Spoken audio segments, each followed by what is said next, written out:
बहुत समय पूर्व जब गुरुकुल शिक्षा की प्रणाली होती थी, तब हर बालक को अपने जीवन के 25 वर्ष गुरुकुल में बिताना पड़ता था। उस समय एक प्रचंड पंडित गुरुदत्त हुआ करते थे, जिनका गुरुकुल बहुत ही प्रसिद्ध था, जहाँ दूर दूर के राज्य के शिष्य शिक्षा प्राप्त करने आया करते थे। बात उन दिनों की है जब पुरोहित गुरुदत्त की उम्र ढलने लगी थी और उसकी पत्नी का देहांत हो चुका था। घर में विवाह योग्य एक कन्या थी। गुरुदत्त को हर समय उसकी चिंता सताती थी। वह उसका विवाह एक योग्य व्यक्ति से करना चाहते थे, जिसके पास संपत्ति भले ना हो, पर वह कर्मठ हो, जो किन्हीं भी परिस्थिति में उसकी बेटी को खुश रख सके और उचित समय पर उचित निर्णय ले सके। एक दिन उनके मस्तिष्क में एक ख्याल आया और उन्होंने इस परेशानी का हल सोचा कि क्यों ना वो अपने खुद के शिष्यों में से ही योग्य वर की तलाश करें। उनमें बेहतर उनकी बेटी के लिए और क्या हो सकता है। इस कार्य के लिए उन्होंने बुद्धिमान की परीक्षा लेने का निर्णय लिया और सभी शिष्यों को एकत्र किया। गुरुदत्त ने सभी से कहा कि वे एक परीक्षा आयोजित करना चाहते हैं, जिनमें सभी की बुद्धिमानी का परिचय होगा।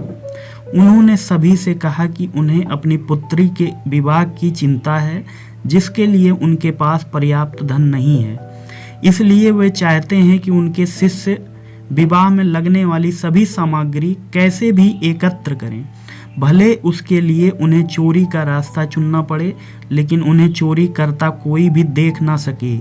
इसी एक शर्त का पालन सभी को करना है। अगले दिन से सभी शिष्य कार्य में जुट गए। रोजाना कोई न कोई तरह तरह की वस्तुएं चुरा कर लाता और गुरुदत्त को दे देता।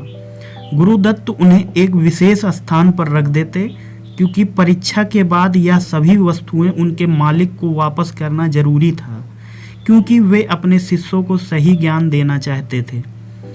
सभी शिष्य अपने अपने दिमाग से कार्य कर रहे थे, लेकिन इनमें से एक चुपचाप गुरुकुल में बैठा हुआ था, जिसका नाम रामानंद था। वह गुरुदत्त का सबसे करीबी और होनहार छात्र था। उसे ऐसा बैठे देख गुरुदत्त ने इसका कारण पूछा। तब रामानंद ने बताया कि आपने परीक्षा की शर्त के रूप में कहा था कि चोरी करते वक्त इसे कोई देख ना सके। इस प्रकार अगर हम अकेले में भी चोरी करते हैं, तब भी हमारी अंतरात्मा उसे देख रही है।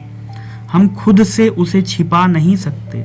इसका अर्थ यही है कि चोरी करना व्यर्थ है। उसकी यह बात सुन गुरुदत्त के चेहरे पर खुशी छा जाती है। वे उसी वक्त सभी को एकत्र करते हैं और पूछते हैं कि आप सबने जो चोरी की, क्या उसे किसी ने देखा? सभी कहते हैं नहीं।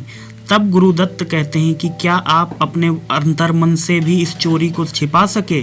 सभी को बात समझ आ जाती है और सबका सर नीचे झुक जाता है, सिवाय गुरुदत्त के। गुरुदत्त रामानंद को बुद्धिमानी की परीक्षा में अव्वल पाते हैं और सभी के सामने कहते हैं कि यह परीक्षा मेरी पुत्री के लिए उचित वर तलाशने के लिए रखी गई थी। इस प्रकार मैं रामानंद का विवाह अपनी पुत्री के साथ तय करता हूँ। सभी खुशी से झूम उठते हैं, साथ ही चुराई हुई हर एक वस्तु को उसके मालिक को सौंप विनम्रता से सभी से क्षमा मांगते हैं। तो दोस्तों, कैसी लगी आपको यह कहानी? हमें कमेंट सेक्शन में लिखकर जरूर बताएं और इस चैनल को लाइक और सब्सक्राइब करना ना भूलें। धन्यवाद।